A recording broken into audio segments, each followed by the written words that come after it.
जय। सद्गुरु कबीर ने साखी ग्रंथ में कहा है, मन के नाना रंग है छिन छिन बदले सोए, एक रंग में जो रहे ऐसा विरला कोई। मन के अनेक रंग है। रंग का मतलब है भावना। मन में अनेक भावनाएं हैं और क्षण क्षण में मन बदलता है। जो एक रंग में रहे, एक भावना में रहे, ऐसा कोई विरला होता है। जीवन में स्थायित्व हर बात के लिए जरूरी है।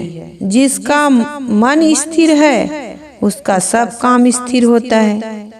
जैसे मित्रता की बात है, मित्रता उसकी स्थिर होती है जिसका मन स्थिर होता है।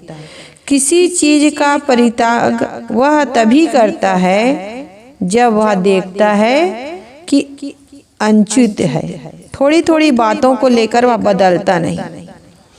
जहाँ पर संबंध है वहाँ पर स्वभाव का भी अंतर है। पत्नी, बच्चे, समधी, भाई, अफसर, हर जगह जहाँ संबंध है वहाँ स्वभावों, रुचियों और गुण कर्मों का अंतर है। विवेकवान उसको संभाल कर रखते हैं। थोड़ी थोड़ी बातों को लेकर आलोचना करना अच्छा लक्षण नहीं है। सह लेना और संभाल लेना चाहिए। कुआं अपनी छाया अपने से बाहर नहीं ले जाता है। कुआं की छाया सदैव उसके अंदर ही रहती है। इसी प्रकार विवेकवान अपने व्यवहार को संभाल कर रखता है। पति पत्नी में कुछ खटपट हो जाए तो गांव वालों को बुलाकर पंचायत करो या कितनी नाक कटाई होती है। पति पत्नी में अगर कुछ खटपट हो जाए तो आपस में मिलजुल कर उसका समाधान कर लेना चाहिए। लेकिन हम दूसरों को बुलाकर उसका निर्णय कराएं तो अपनी ही जगह हंसाई होगी, अपनी ही नाक कटाई होगी। इसलिए छोटी छोटी बातों में हम बाहर न जाएं, अपने घर में समाधान करें। उसको अपने में संभालना चाहिए। त्रुटियां होती है, स्वभाव का अंतर होता है। त्रुटियां ना भी हुई हो तो भी त्रुटियां लगती है, क्योंकि हमारा स्वभाव कैसे है, दूसरों में दोष देखने की। अपनी गलती समझ नहीं आती है, लेकिन दूसरों की गलती हमें समझ में आ जाती है। और गलती ना हो तब भी हम दोष दे देते हैं। किसी ने कहा है ना कि अपनी बुराई देखते नहीं हैं, हम दूसरों की बुराई के लिए जज बन जाते हैं। हम जज जल्दी से जजमेंट दे देते हैं, फैसला कर देते हैं। लेकिन जब अपनी बुराई के बारे में कोई बताता है तो क्या करते हैं, हम वकील बन जाते हैं, कितने दलीलें पेश करते हैं। लेकिन दूसरों के बारे में तुरंत ऐसा अमुक ऐसा है वैसा है, हम अच्छी तरह से जाने या ना जाने उसकी सच्चाई क्या है ये भी नहीं सोचते और बात करना शुरू कर देते हैं। त्रुटियां ना होगी तो तब भी हम लोग में त्रुटियां दोष दिखाई देने लगती है। तो सब जगह गंभीरता की जरूरत है। यूरोप, अमेरिका इत्यादि देशों में विवाह बहुत टूटता है और अब भारत में भी टूटने लगा है। शिक्षित लोगों में यह टूटन ज्यादा होने लगी है, लेकिन अभी उस ढंग का नहीं है, फिर भी टूटन शुरू हो गई है। भारतीय परंपरा में विवाह को स्थायी संस्कार माना गया है। विवाह के बाद छोड़ना नहीं होता। किसी को ज्ञान वैराग्य हो तो बात अलग है, वह तो किसी किसी को होता है। कहीं लाखों में किसी एक को हुआ तो हुआ, लेकिन गृहस्थी में एक को छोड़कर दूसरे को पकड़ना उचित नहीं माना जाता। हमारे भारतीय परंपरा में विवाह एक स्थायी संस्कार है, लेकिन विदेशों में ऐसा नहीं है। विदेशों में तो कोई भी किसी के साथ कुछ दिन रहता है, फिर से उसका छोड़ देता है, दूसरे के साथ रहने लग जाते हैं, ऐसा होता है। लेकिन भारत में ऐसा नहीं होता। तलाक का कानून बना और उसकी आवश्यकता थी। वैसे तलाक का पता वेदों में नहीं लगता है। भारतीय परंपरा के मूल ग्रंथ वेद है और उसमें ऋग्वेद पहला है, लेकिन कहीं भी उसमें तलाक का पता नहीं है। पति पत्नी का संबंध जीवन भर के लिए स्थायी है, यह बहुत बड़ी बात है। मान लो कहीं पति पत्नी में कुछ क्लेश है, ऐसे पुरुष होते हैं और ऐसी स्त्रियां भी होती है जो बहुत कुआचरण में रहते हैं। वहाँ छुटकारा के लिए कानून चाहिए था, इसलिए कानून बन गया, लेकिन उस कानून में बड़ी अड़चनें डाल दी गई हैं। बड़े व्यवधान कर दिए ताकि जल्दी तलाक ना हो। उनको समझने का मौका दिया जाता है, एक जगह बैठने का, बात करने का मौका दिया जाता है। जब तलाक होने वाला होता है, मुकदमा चलता है, तो उनको भी बहुत दिन तक उनका केस चलता है और बीच बीच में उनको मिलने के लिए और समझने के लिए मौका दिया जाता है। अब भी समय है, अगर नहीं लेने जाना चाहते हैं तो कोई बात नहीं, ऐसे समझाया जाता है उन लोगों को।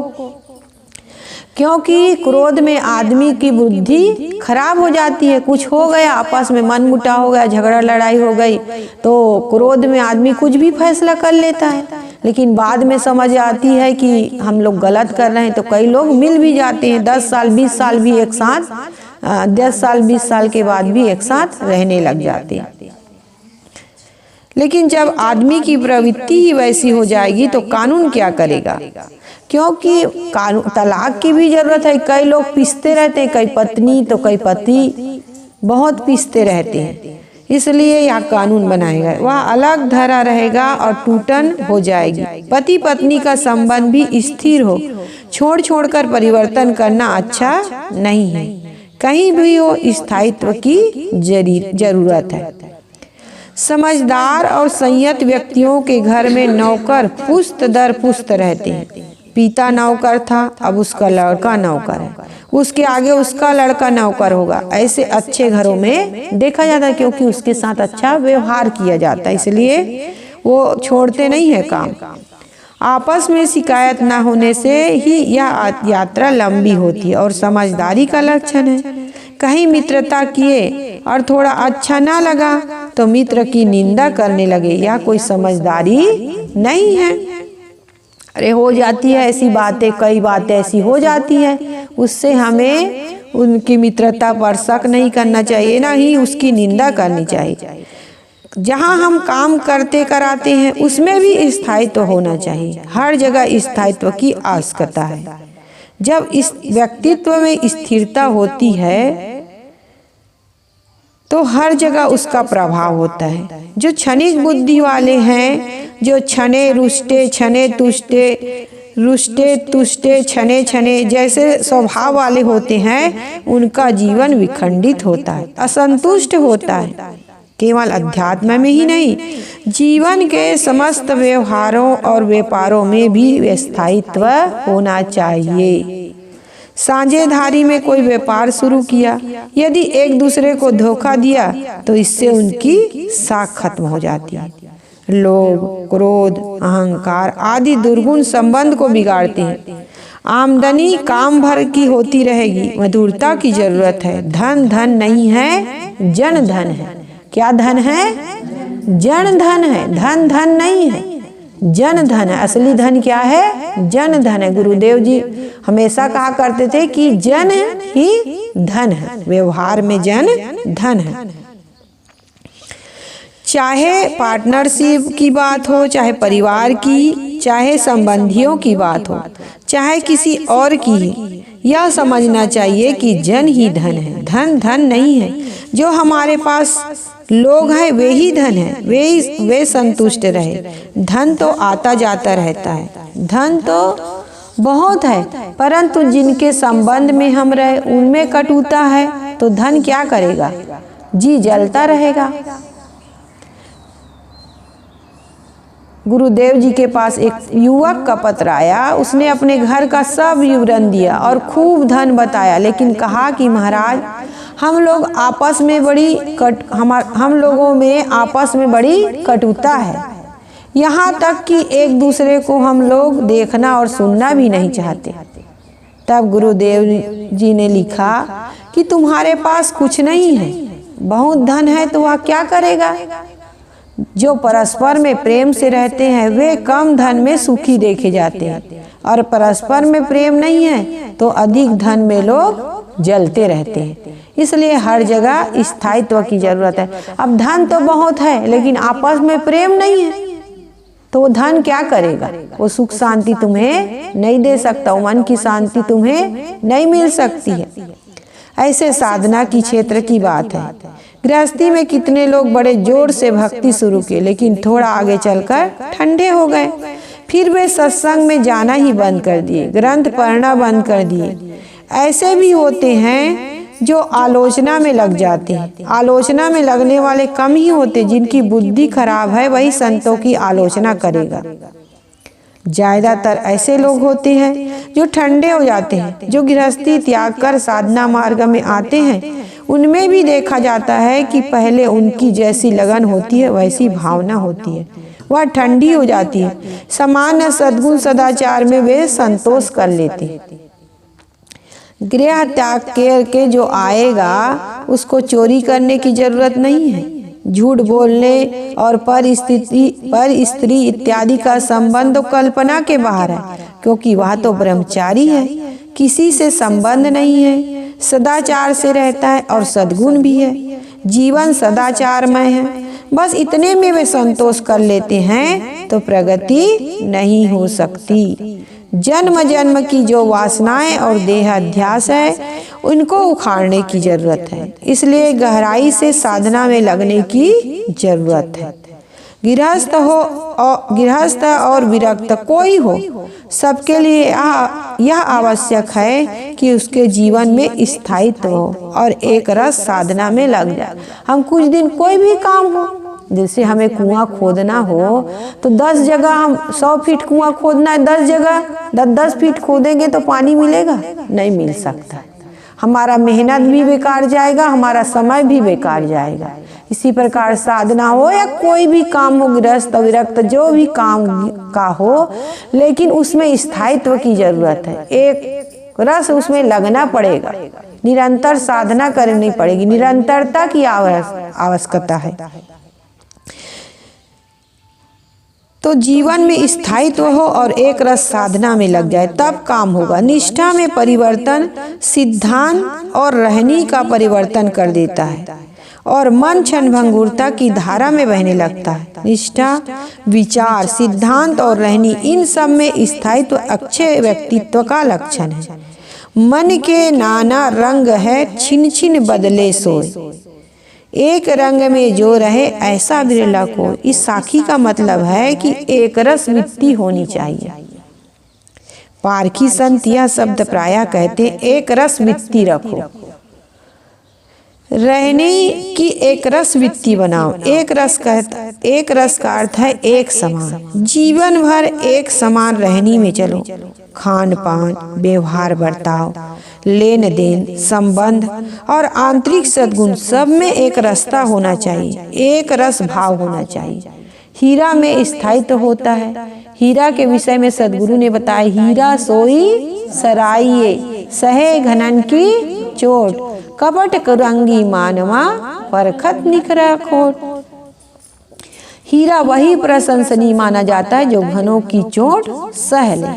हीरा वालों से मैंने पूछा तो उन्होंने बताया कि सच है, हीरा को अगर निहाई पर रखकर घन से मारा जाए तो हीरा या तो घन में धंस जाएगा या फिसल कर गिर जाएगा, लेकिन टूटेगा नहीं। साहेब यहाँ हीरा का उदाहरण देते हैं जो घन मारने पर भी टूटता नहीं है। यहाँ हीरा से अर्थ है मनुष्य। मनुष्य वह है जो टूटे ना, जो ना टूटे वह हीरा है, और जो टूट जाए वह हीरा नहीं खीरा है। जो टूट जाए वह क्या है? खीरा है। हीरा और खीरा में बहुत फर्क है। खीरा को तो हाथ से ही तोड़ो तो टूट जाता है, लेकिन हीरा घन से भी नहीं टूटता। असली व्यक्तित्व की पहचान है कि उसमें भक्ति, वैराग्य, सदाचार, सिद्धांत और रहनी में स्थायित्व रहता है। क्षण क्षण रंग बदलना बिल्कुल गलत है। जिनके लिए आदर के वचन कहने चाहिए उनके लिए अनादर के वचन लोग कहने लगते हैं। सभ्यता की तनिक परवाह नहीं करते। ऐसा व्यक्तित्व जिनका भी हो वह सबकी नजरों से गिर जाता है। मनुष्य वह प्रशंसनीय है जो घनों की चोट सहे।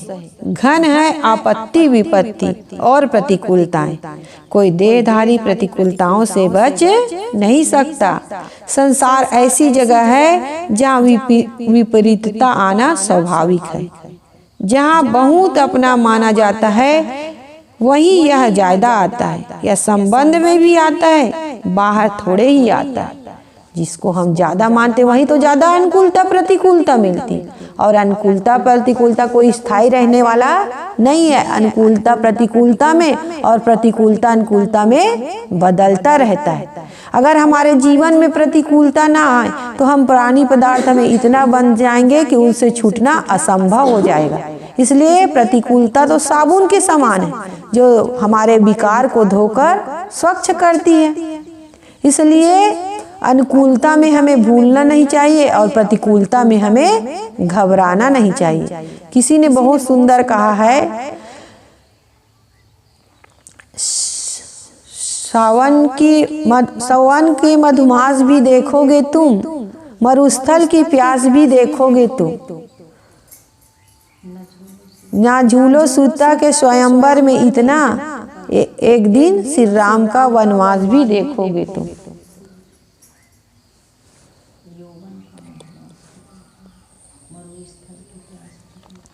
तो अनुकूलता और प्रतिकूलता हमारे जीवन में आती रहती है। इसलिए हमें अनुकूलता और प्रतिकूलता से घबराना नहीं चाहिए, बल्कि तटस्थ रहना चाहिए। हमारे जीवन में कैसी भी स्थिति आ जाए हमें घबराना नहीं चाहिए, उसका सामना करना चाहिए, सहना चाहिए।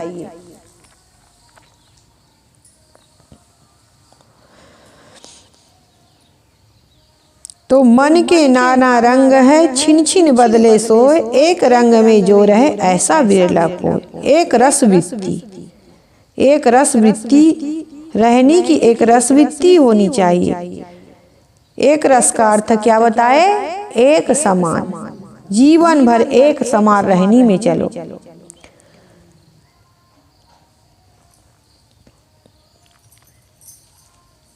तो सदगुरु यहाँ हीरा का उदाहरण दिए। स्थायित्व के लिए किसका उदाहरण देते हैं? हीरा का। कौन सा हीरा प्रशंसनीय है? तो जो घनों की चोट सह ले। घन से मारने पर भी टूटता नहीं। यहाँ हीरा से अर्थ क्या है? मनुष्य। मनुष्य वह है जो टूटे ना, और जो ना टूटे वह हीरा है, और जो टूट जाए वह क्या है? खीरा है। तो मनुष्य वह प्रशंसनीय जो घनों की चोट सहे। घन है आपत्ति विपत्ति और प्रतिकूलताएं। कोई देहधारी प्रतिकूलताओं से बच नहीं सकता। संसार ऐसी जगह है जहाँ विपरीतता आना स्वाभाविक है। दशरथ को पीड़ा हुई तो कैकई से जो उनकी बड़ी प्रिय थी, और राम से भी हुई जो उनके बहुत प्रिय थी। राम ने उनको कोई कष्ट तो नहीं दिया, लेकिन उनके वियोग में उनको कष्ट हुआ, और कैकई के दुरुपयोग से कष्ट हुआ। दोनों में उनका मोह ज्यादा था। जहाँ कहीं भी कष्ट होता है और विपरीतता आती है तो अपनों में और मोह से ही आती है। ज्यादा हमें कष्ट और पीड़ा होती है वो कहाँ से होती है? अपनों से ही। राजनीतिक पार्टियों में आप देखते होंगे कि उनकी हानि उनकी ही पार्टी वाले करते हैं, दूसरी पार्टी वाले नुकसान नहीं करते। वो हो हल्ला भले कर दे, लेकिन जो दूसरी पार्टी का कुछ नुकसान नहीं कर पाते, अपनी ही पार्टी वाले नुकसान करते हैं, भीतर घात करते हैं। इसी प्रकार अपने ही घर वाले अपने घर का नुकसान करते हैं, दूसरे घर वाले आपके घर का नुकसान नहीं कर सकते। हमारे जीवन में बंधन कोई दूसरा नहीं बना सकता, हम ही बनाते हैं। हमारे मन को किसने बिगाड़ा है? हमने ही बिगाड़ा है। हमारे मन को कोई दूसरा बिगाड़ नहीं सकता। कोई हमें कटु कह दे और हमारा मन बिगड़ जाए तो उसमें हमारी ही कमजोरी है। जो कटु कहता उसको कहने दो, उसका विचार जैसा है, उसकी योग्यता उतनी ही है, उसकी अकल उतनी ही है, फिर हम उसमें दुखी क्यों हो? आप सबके मुंह को बांधकर पवित्र रहने में नहीं रह सकते। सामने वाला तो कुछ भी कह सकता है। हमें सोचना है, हमें विचारना है कि हम कैसे रहें, हमें कैसे रहना है। कोई कुछ भी कहे, किसी भी स्थिति में अपने कोई विचलन ना आए। यह उत्तम व्यक्तित्व का लक्षण है। जो ऊंच नीच सारी स्थितियों को सहकर उनमें दृढ़ रहता है, जो भय प्रलोभन रहित रहता है, उसी की रहनी स्थिर रहती है। जो भय मुक्त है और जिसमें प्रलोभन है वह स्थिर नहीं रह सकता। कौन स्थिर नहीं रह सकता? जो भय युक्त है और जिसमें प्रलोभन है वह स्थिर नहीं रह सकता। लोगों के मन में प्रायः प्रलोभन होता है और कहीं कहीं भय भी होता है। भय के कारण भी लोग सन्मार्ग छोड़ देते हैं, लेकिन अधिकतम तो लोग प्रलोभन के कारण छोड़ते हैं। उनका मन कच्चा रहता है। खाने बैठे तो लगा कि जितना चाहिए उतना खाना हो गया, लेकिन प्रलोभन है, कुछ चौक चटकार की चीजें मिली है तो और खा लिए, उसके बाद पश्चाताप करते हैं। प्रलोभन के बाद पश्चाताप के अलावा कुछ नहीं होता। प्रलोभन से आदमी डगमगा जाता है। एक अफसर ऐसा था जो जीवन भर घूस नहीं लिया था।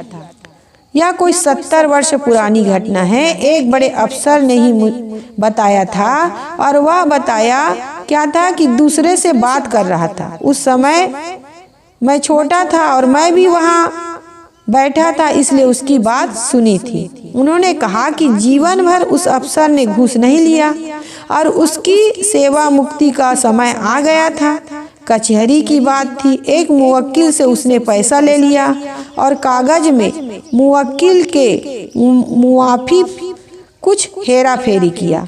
ऐसा करते वह पकड़ा तो नहीं गया, लेकिन जितने अफसर और क्लर्क उस दफ्तर में थे सबको यह जानकर उसके लिए पश्चाताप हुआ, क्योंकि जो घूस लेते हैं वे तो लेते ही हैं, लेकिन ऐसा आदमी जो जीवन भर घूस नहीं लिया हो, अंत में वह ले यह कितनी दुखद बात। कितना भी पैसा कोई ले वह कितने दिन रहेगा? पैसा तो आएगा और चला जाएगा। अंत में वह अफसर भटक गया और घूस ले लिया।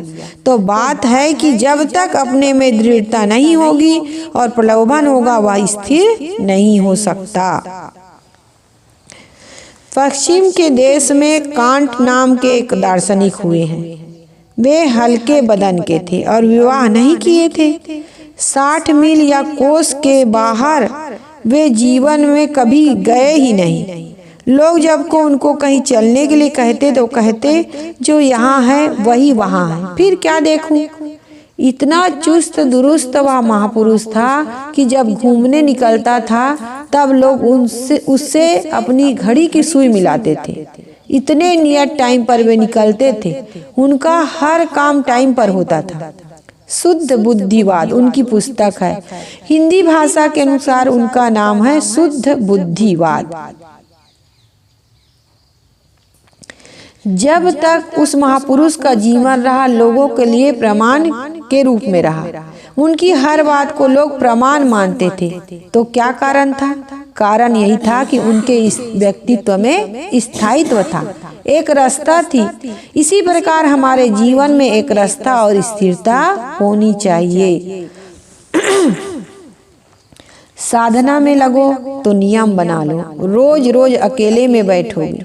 आप सोचते होंगे कि रोज रोज समय कहाँ मिलता है, लेकिन मिलेगा। समय निकालो। कैसे नहीं मिलेगा? निकालोगे तो निकलेगा और नहीं निकालोगे तो कभी नहीं निकलेगा।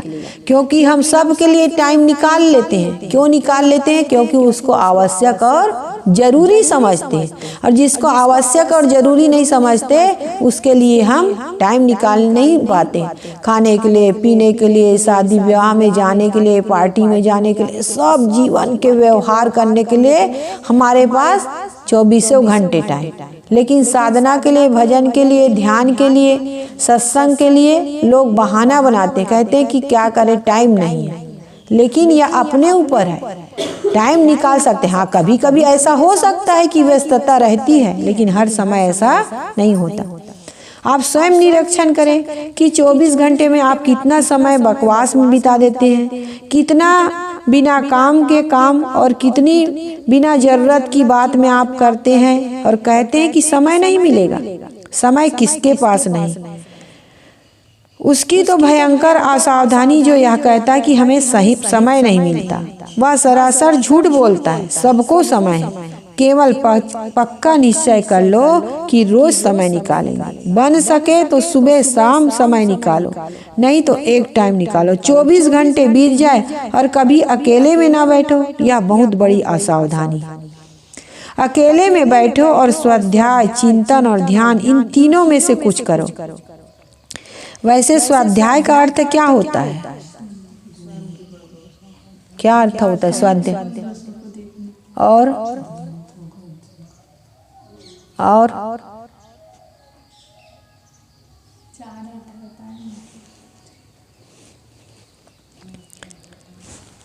स्वाध्याय का अर्थ है स्व का अध्ययन। पहला क्या अर्थ हो गया? स्व का अध्ययन। और दूसरा स्व का अध्ययन मतलब अपने गुण देशों का अध्ययन। गुण देशों, कितने दोष, कितनी बुराइयां, कितनी कमियां, कितने हमारे में सद्गुण, इन पर विचार करना चाहिए। और दूसरा सद्ग्रंथों का अध्ययन। और तीसरा आत्मा का चिंतन, लेकिन चिंतन एक अलग विषय है, आत्मा का चिंतन। और स्वाध्याय है सद्ग्रंथों का अध्ययन, स्व का अध्ययन, आत्मा का चिंतन और सद्ग्रंथों का अध्ययन। ज्ञान, भक्ति और वैराग्य के प्रसंगों से परिपूर्ण ग्रंथों का अध्ययन स्वाध्याय है। सद्ग्रंथ दर्पण की तरह है, उनको पढ़ो और अपने स्वभाव और चेहरे को परखो। सद्ग्रंथ पढ़ो और चिंतन करो, वास्तविकता का चिंतन करो। वास्तविकता पर विचार करना चिंतन कहलाता है। एक होता है मनोविलास और एक होता है चिंतन। मनोविलास कहते हैं मन की कल्पनाओं में तैरते रहना। जवानी, सौंदर्य, धन, प्रभुता, पद, प्रतिष्ठा, भोग विलास, इन सब की कल्पना में डूबे रहना क्या है? मनोविलास है। कोई बूढ़ा है लेकिन मन से जवान बना है, मन से कल्पना करता है कि मैं जवान हूँ। झोपड़ी में है लेकिन महल की कल्पना कर रहा है, यह मनोविलास है जो महाविनाशक है। चिंतन वास्तविकता पर विचार है। हमारा शरीर हड्डी की झोपड़ी है जो टट्टी पेशाब से भरी है। इसकी नसों में रक्त बहता है। विवेक से शरीर का चाम हटा दिया जाए तो अंदर में क्या है? चाम ही बाहर से सबको ढके हुए है, उसमें विकार भरे। आत्मा असंग है, अकेला है, जीव के साथ कुछ नहीं है। जो चीजें हैं सब आने जाने वाली है, जीव अकेला है। अपने अकेलेपन पर ध्यान दो, विदेह स्थिति की भावना करो। देह छूटना है या पक्का है, कोई किसी का देह नहीं रहेगा, सबका छूट जाएगा, इससे कोई बचने वाला नहीं है। इसलिए मन में देहातीत भावना को साधो। मान लो कि देह खत्म हो गई, तब क्या रहा? पुत्र मेरा है, धन मेरा है। बाल बुद्धि वाला इस प्रकार सोचकर चिंतित होता है। अत्ता ही अत्तनो नत्थि कुतो पुतो कुतो धनम। तथागत कहते हैं यह शरीर ही जब अपना नहीं है तब पुत्र और धन अपना कहाँ होंगे? जब यह शरीर ही अपना नहीं है तो पुत्र और धन कहाँ हमारा होंगे? हो सकता है? नहीं हो सकता। जब अपना माना हुआ शरीर ही अपना नहीं है तब पुत्र और धन अपने कहाँ हैं? वे तो देखने भर के हैं। धन तो उतना ही काम देता है जो खाने पीने, पहनने, ओढ़ने, रहने, बसने के लिए, बाकी तो दिखावा है। ये मेरे है, मेरा इतना ऐश्वर्य है, या एक दिखावा है और इससे चित्त में छलावा पैदा होता है। यही भटकाव का कारण है और इस भटकाव को समझ गए तो हम भटकेंगे नहीं। क्योंकि आज हम कल पहले के लोग कहे, फिर आज हम कह रहे, फिर बाद वाले कहेंगे यह मेरा है, मेरा है, लेकिन मेरा किसी का नहीं। ये शरीर मेरा नहीं है। जिस शरीर में मैं डोल रहा हूँ वो शरीर भी मेरा नहीं है। तो फिर किसको अपना कहा जाए? कहाँ हमारा पुत्र है, कहाँ हमारा धन है? प्राणी पदार्थों और परिस्थितियों में हम अपने को जोड़ने में जो गर्मी आती है वही भटकाव है, वही धोखा है।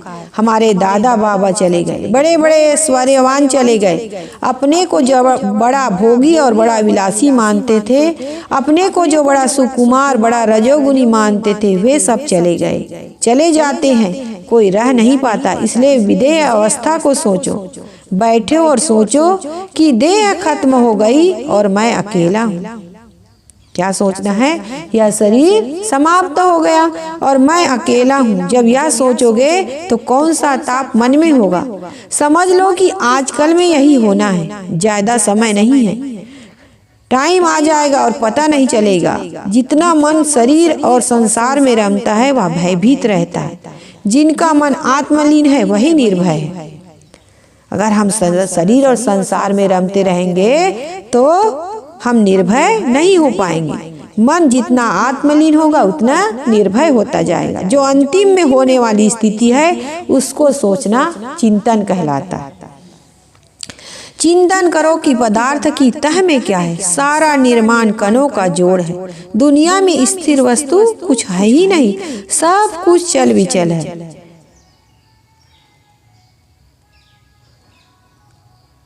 गुणानां परमं रूपम न दृष्टिपथ मिच्छति यत्तु दृष्टिपथं प्राप्तं तन्मायेव सुतु कच्छम कम। कहा जाता है कि यह कपिल जी महाराज का मंत्र है। व्यास ने योग दर्शन के भाष्य में इसको उद्धृत किया है, वहीं से मैंने भी इसको योग दर्शन में अपने भाष्य से उद्धृत किया है। गुरुदेव जी बता रहे हैं कि यह कौन सा कपिल जी महाराज का मंत्र है, योग दर्शन। व्यास ने योग दर्शन के भाष्य में इसको उद्धृत किया है। व्यास जी कहते हैं गुणानाम परमम रूपम न दृष्टिपथ मिच्छति। गुणों का परम रूप पदार्थों का सूक्ष्मतम रूप दृष्टिपथ से चमकता नहीं है, दिखाई देता नहीं है। अभिप्राय हुआ जो पदार्थों का सूक्ष्म स्वरूप है, असली स्वरूप है, वह इंद्रियों से जाना नहीं जा सकता। परमाणु सूक्ष्म दर्शक यंत्र से भी नहीं देखे जा सकते, वे तो अनुमान के आधार पर माने जाते हैं और अनुमान से मानना गलत नहीं है।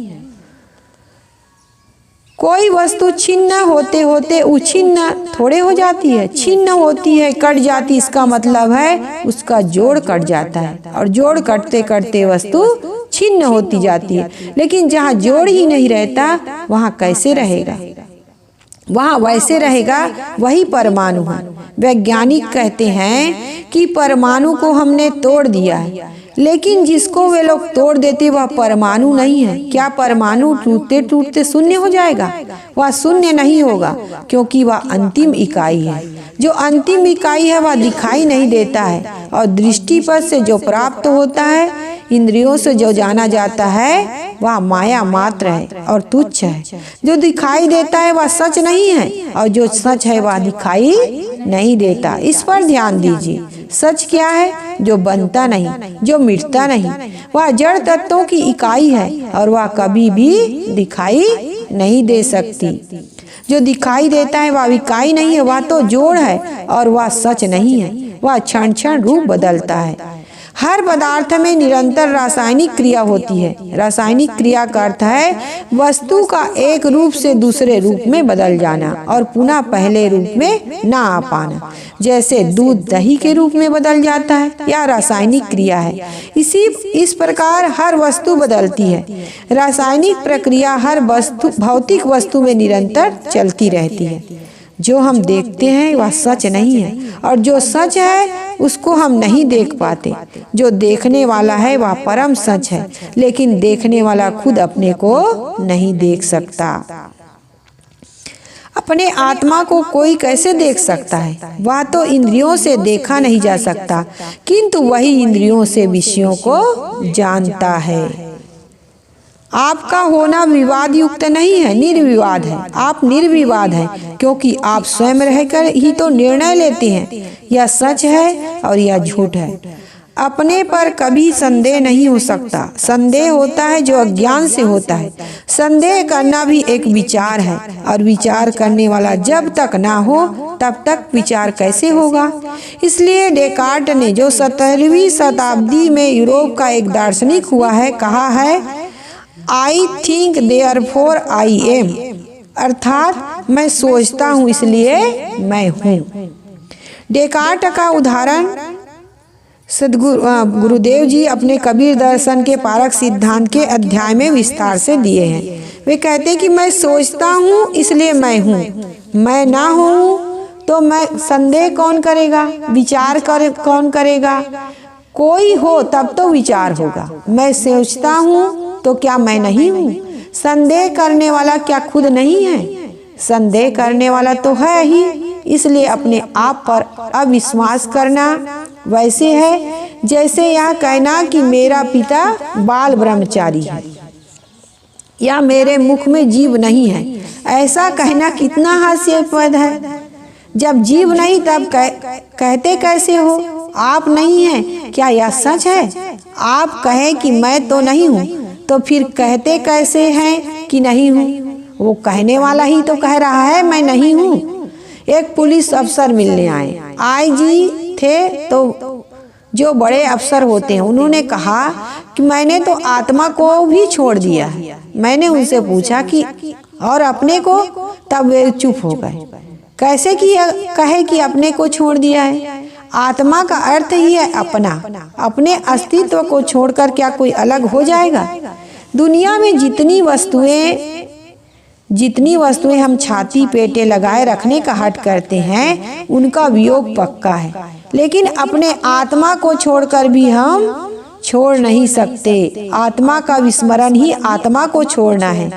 यह हमारा अपना बनाया दुर्भाग्य है। इसलिए आप आत्मचिंतन करें, विचार करें, समझें और आत्म केंद्रित हो। निर्भय पद उसे मिलेगा जो आत्मा में डूबेगा। निर्भय पद किसे मिलेगा? जो आत्मा में डूबेगा। आत्मा से अलग नहीं हो सकता। परम प्रियतम आत्मा ही तो है।